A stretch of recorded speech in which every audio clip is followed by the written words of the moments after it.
to attempt to bump off Fidel Castro. In order to get that story, I had to get the two most tight-lipped organizations in the United States to talk to me. I had to get CIA agents and mafia mobsters. And after about 5 years, I actually was able to get both. I heard from the mobsters, I got them to talk to me. One who did talk to me was executed for doing it. When I say that he was executed for talking to me, I'm just reporting what the detectives told me. The detectives came, his body was found washed ashore in Miami Beach. It was in a metal barrel wrapped in chains. I got a call from a couple of detectives in Miami asking if they could come see me, and I said, sure, come along, come anytime. And they showed up, and they said, we heard from our sources in the mob that he was executed for talking to you. Did this man never talk to you? And I said, well, I guess it's all right to say so now. It's too late for him to be harmed by it.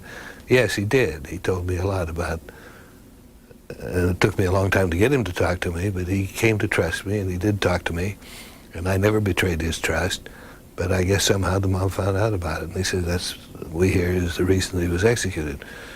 So I doubt that they would have executed him for lying to me. He wouldn't have been a good witness before the courts because he was a mafia mobster. He wouldn't have had any credibility in our courts. But I never caught him lying to me. I was able to prove about 80% of the things that he told me. I have to believe the other 20%. I don't think the mob would have killed him for lying to me. I don't think they would have cared if he had lied to me. They probably killed him for telling me the truth. So, yeah, I was able to break that story. And I had a terrible time getting the CIA to confirm it. But on a confidential basis, I got two of the CIA agents who were involved to talk to me about it. And they confirmed what the mobsters had told me. It took 5 years, and it was a tough story. I was working on it the whole 5 years, not full time, but I was working on it the whole 5 years. It took a long time to break it. Did you always want to do investigative journalism?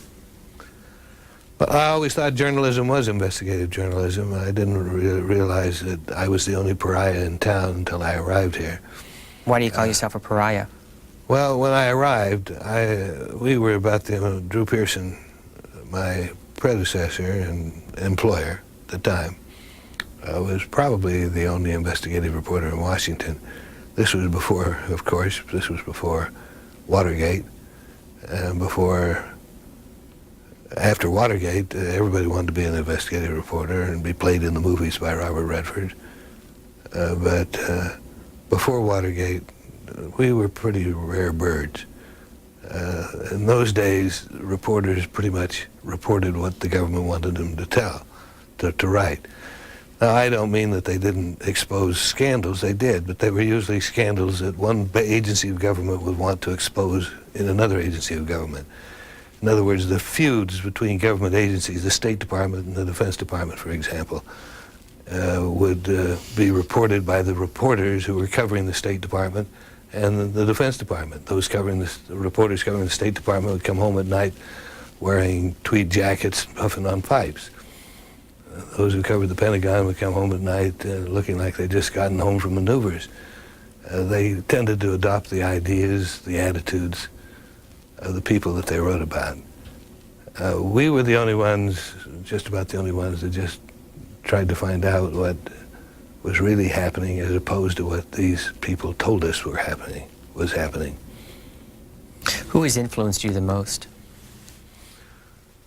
Well, of course, without any question, the biggest influence on my professional career was the late Drew Pearson. He understood Washington.